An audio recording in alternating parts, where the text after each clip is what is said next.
Dando início a esta cerimônia, fará uso da palavra o ministro da Educação, Mendonça Filho.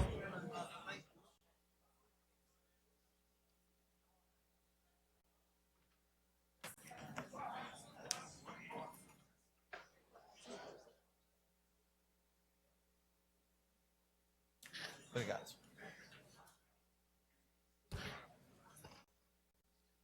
Quero saudar inicialmente o presidente da República, Michel Temer.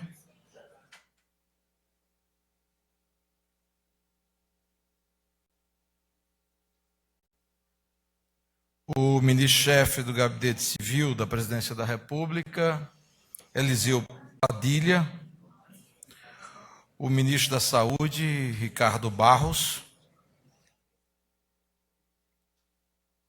O ministro-chefe da Secretaria de Governo da Presidência da República, Antônio Embaçaí. Saudar e cumprimentar Sua Excelência, o governador do Estado do Rio Grande do Sul, José Ivo Sartori. Os senadores e senadoras aqui presentes, os deputados e deputadas, nossa saudação, nossa homenagem, os prefeitos, vice-prefeitos, vereadores, educadores, dirigentes de instituições de ensino superior aqui presentes, senhoras e senhores que prestigiam este ato. Senhor presidente, esse é um momento importante para 11 municípios brasileiros que aguardam desde 2013 o desenrolar de um processo público de escolha de sedes municipais que terão oportunidade, a partir do ato que será homologado hoje, de recepcionar cursos de medicina nos seus respectivos municípios.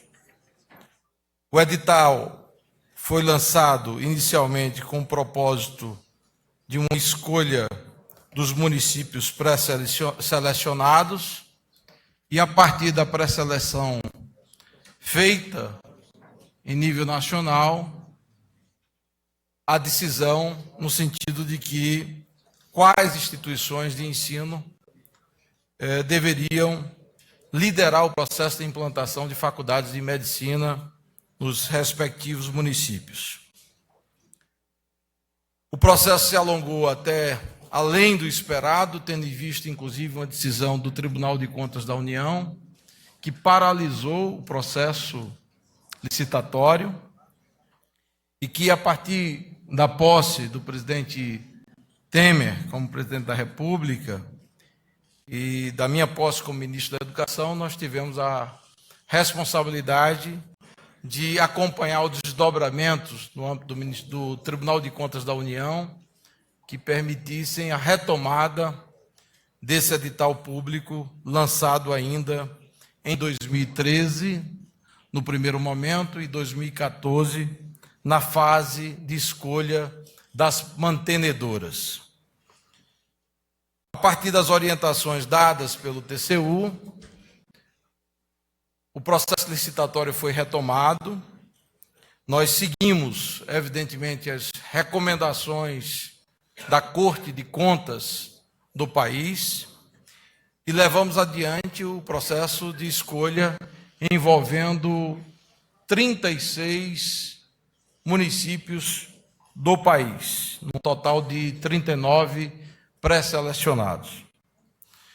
Nós chegamos a essa etapa que conclui e homologa a autorização para funcionamento de 11 faculdades em 11 municípios. Teremos nas próximas semanas a condição de concluir essa etapa do edital, envolvendo mais 25 municípios, e já lançamos de forma pública o edital correspondente a 3 municípios de 3 estados que não tiveram a sua finalização adequada, tendo em vista o parâmetro, os parâmetros fixados pelo Tribunal de Contas da União, envolvendo, dentre outros, o município de Juí, no Rio Grande do Sul, Limeira, em São Paulo, e Tucuruí, no Pará. Nós sabemos que um dos desafios mais importantes no que diz respeito à formação médica no Brasil é que nós tenhamos a oportunidade de garantir qualidade de um lado, formação profissional, qualquer que seja a atividade, é essencial que tenhamos qualidade assegurada, e de outra parte também nós tenhamos a condição de ofertar vagas para os municípios mais distantes do Brasil. Há sempre uma demanda significativa de estados da federação no sentido de que a formação médica se interiorize, que a gente possa ter profissionais de saúde formados nas mais distantes regiões do Brasil, porque nós temos uma grande e importante tradição na formação médica brasileira, nos grandes centros urbanos, faculdades que têm reconhecimento em termos até internacional, mas, infelizmente, boa parte do Brasil mais distante se ressente de acesso à saúde e, consequentemente, acesso também à formação médica. A orientação que temos dado no âmbito do Ministério da Educação, presidente Temer, é no sentido de que nós devemos zelar pela qualidade, por uma boa regulação. A Secretaria de Regulação de Ensino Superior do Ministério da Educação tem seguido à risca essa recomendação, tem atuado de forma muito competente no sentido de que a regulação da educação superior no Brasil atenda aos requisitos de qualidade, de eficiência e de transparência. E eu creio, sinceramente, que nós alcançamos êxitos e alcançamos patamares bastante positivos de sucesso nesses pouco mais de um ano à frente do Ministério da Educação. O estoque total de processos no âmbito da Secretaria de Regulação do Ensino Superior do MEC superava a casa dos 20 mil processos, e é evidente que é nossa responsabilidade fazer com que, com o requisito da transparência, da qualidade e da responsabilidade, nós possamos avançar na boa direção no que diz respeito à regulação da educação superior no Brasil. E fazer com que se articule uma convivência sadia e positiva entre a atuação das entidades públicas de educação superior, muitas delas vinculadas aos municípios, aos estados, e principalmente à rede federal de educação superior, a partir das universidades federais, competentes e qualificadas no Brasil, e também acolhendo a atuação de entidades privadas, algumas confessionais, outras privadas, mas que também contribuem para a oferta de uma boa educação no Brasil. É o que estamos buscando, é nessa direção que estamos trabalhando, e é dessa forma que estamos ampliando a qualidade da educação no Brasil, especialmente aqui, neste caso, da educação superior. E, ao mesmo tempo, ao finalizar, dizer que toda essa atuação nossa à frente do Ministério da Educação, ela obedece à preservação de políticas públicas importantes, como, por exemplo, a política pública do ProUni, que assegura bolsas integrais e parciais a milhares de estudantes do Brasil, a políticas públicas que acessam financiamento também estudantil, como o FIES, que, a partir de uma decisão do próprio presidente Temer, recentemente teve uma medida provisória enviada ao Congresso Nacional que reestrutura o FIES, assegurando a sua continuidade e a sua sustentabilidade em termos de médio prazo e longo prazo, e, ao mesmo tempo, acesso a um financiamento estudantil a custos baixos, inclusive até nos padrões internacionais. Eu destaco o fato de que, pela primeira vez na história do Brasil, nós ofertaremos, a partir do início de 2018, financiamento estudantil para cerca de 100 mil estudantes com juros zero, o que é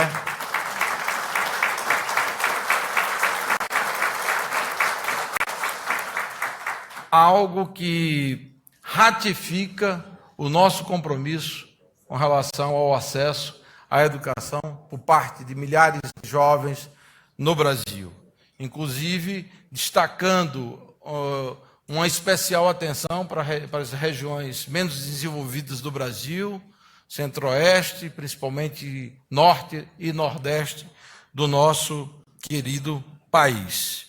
Ao finalizar, quero também tornar público de que, ao mesmo tempo que vamos finalizar esse edital, que já está nessa fase aí conclusiva, nós deveremos lançar o segundo edital, que diz respeito às regiões Norte, Nordeste e Centro-Oeste, que guarda grande expectativa para essas regiões, inclusive onde a oferta na formação médica é mais baixa no Brasil, e onde a presença de médicos para atendimento à população também, infelizmente, não atende aos requisitos e aos padrões mínimos adequados, tendo em vista aquilo que constitui a média recomendada pela Organização Mundial de Saúde. Então, celebrando aqui, na presença de vários ministros de Estado, especialmente o ministro da Educação, o ministro da Saúde,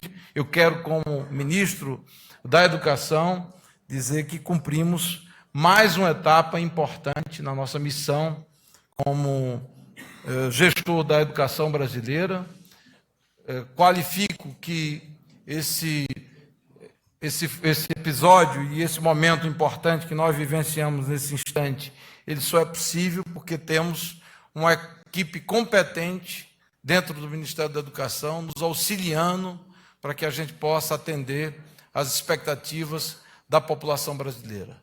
E, por fim, enfatizar que não entendemos que a política de formação médica de profissionais ligados à saúde no Brasil possa ter uma dinâmica pensada na lógica do mercado, da oferta de médicos, apenas como se, porventura, nós estivéssemos ofertando algo como uma profissão menor qualquer. A gente tem que pensar o médico como uma profissão extremamente importante, porque cuida de gente, de seres humanos, que precisamos ter a qualidade e a qualificação necessária para que o padrão da medicina brasileira se mantenha e se eleve dentro daquilo que o mundo aprendeu a respeitar em termos de formação médica, que é tradição no nosso país. No mais, cumprimentar o presidente Temer e toda a sua equipe por mais uma conquista entregue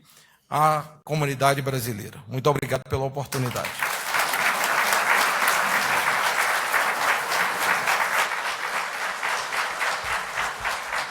Neste instante, o ministro da Educação assina termo de credenciamento e autorização de novos cursos de medicina nos estados do Rio de Janeiro, São Paulo, Rio Grande do Sul e Paraná.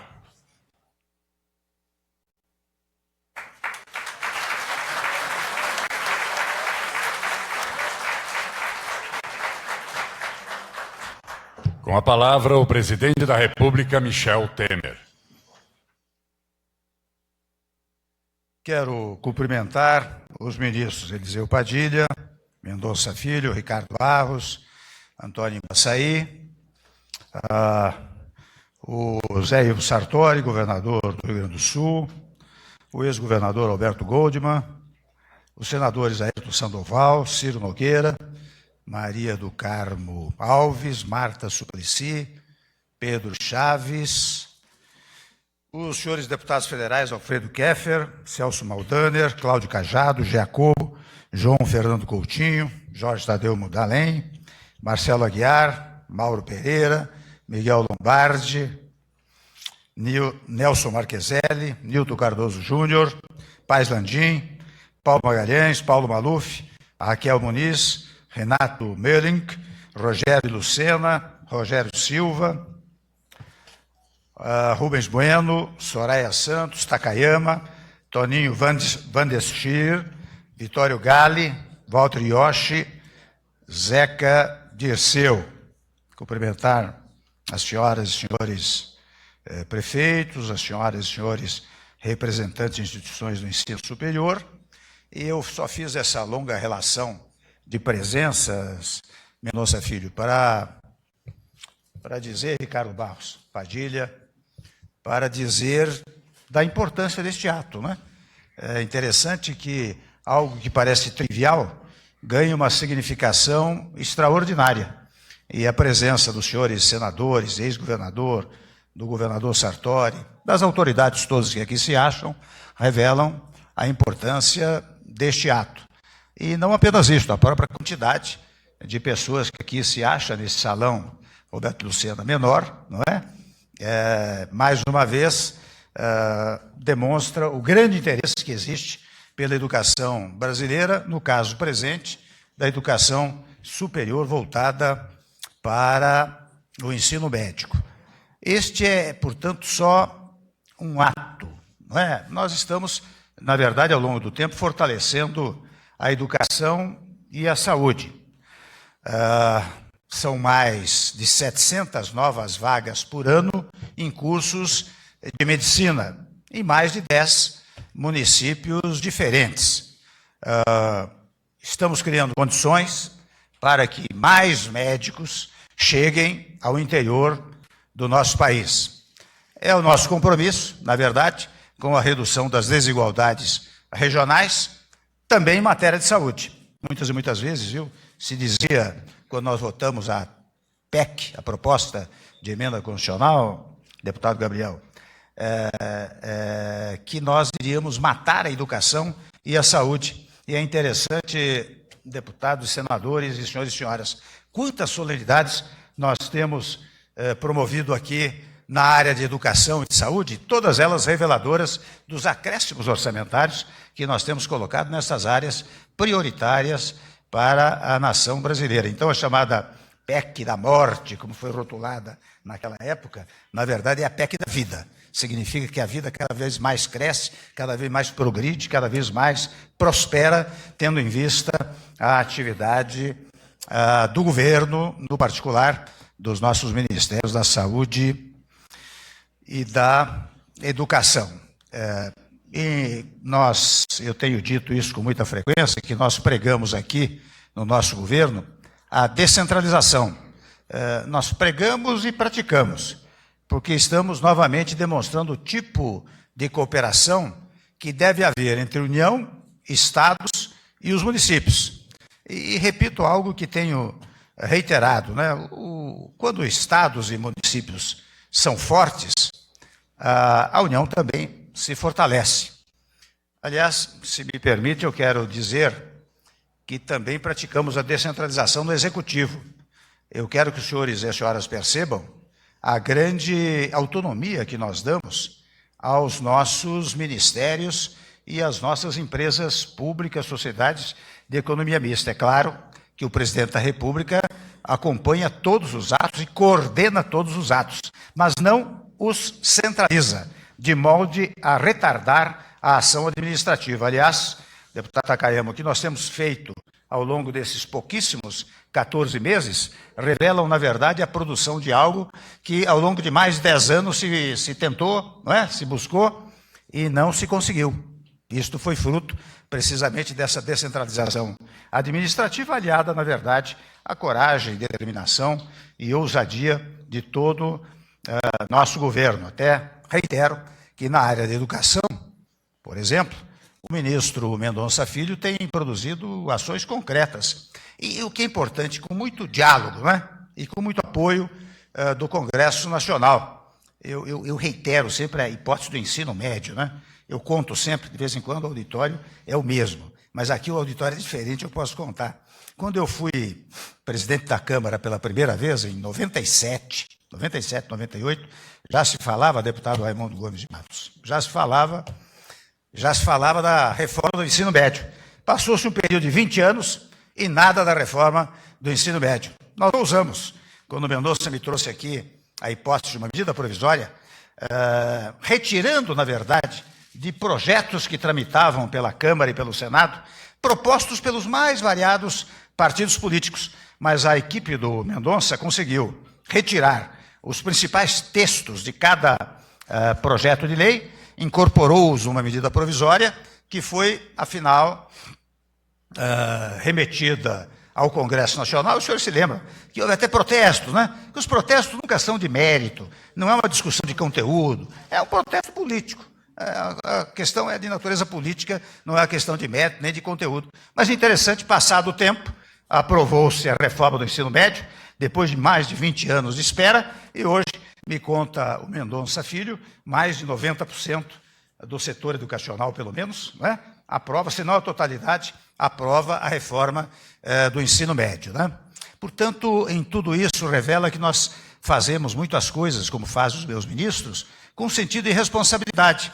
Está aí, por exemplo, um FIES, que é sustentável no tempo e que não abandonará os alunos no meio do caminho. Com gestão de qualidade, nós destravamos pendências que se arrastavam desde 2014 e agora acabamos de autorizar a criação de novos cursos de medicina. E vejam, quando o Mendonça diz que os juros de nível zero, né? Na verdade, é a nossa vocação, é o nosso trabalho visando o social, porque nós sabemos que certos setores mais desfavorecidos da população não podem se ver onerados com juros, embora o pagamento se dê no futuro. Mas quando se der no futuro, embora a inflação esteja caindo enormemente, né? Mas quando se der no futuro, também se verá que quem pagar não vai pagar com ônus muito grande, e naturalmente quando estiver já exercendo a sua profissão. Né? E eu quero aqui também cumprimentar o ministro Ricardo Barros, porque nós temos avançado muito na área da saúde. O Ricardo é um administrador competente e eu, como disse no começo, né, nós estamos ampliando o número de profissionais na saúde, não é? Para adquirir também equipamentos, ambulâncias, não é? São 9.000 ambulâncias, 9.000 veículos que entrarão, digamos assim, para os municípios brasileiros ainda neste ano. De fora a parte, né, Ricardo, os gabinetes odontológicos, quantos são mesmo? 10.000 gabinetes odontológicos que nós lançamos recentemente numa grande reunião com os municípios e com o setor de odontologia. Portanto, nós estamos privilegiando a parceria com os diversos entes da federação. Eu, naturalmente, não vou fazer aqui um relato de tudo que tem sido feito na saúde, na educação, dos avanços extraordinários que nós realizamos ao longo do tempo, como, por exemplo, a modernização trabalhista, né, que, na verdade, visa a empregar as pessoas sem violar nenhum direito de trabalhador. Não é? Não preciso dizer de outros tantos gestos que nós praticamos ao longo do tempo, que os senhores deputados, senhores deputados, senhoras e senhores senadores, e o público em geral, todos os senhores, acompanharam o que foi feito ao longo desse período. Mas o que eu quero neste momento é dizer que este gesto, agora da educação e da saúde, fazem aquilo que é também o mote do nosso governo, ou seja, recolocar o Brasil nos trilhos, para que com os trilhos aprumados, quem chegar em 2019 possa dirigir a locomotiva sem nenhum acidente nessa ferrovia. Muito obrigado. Está encerrada esta cerimônia.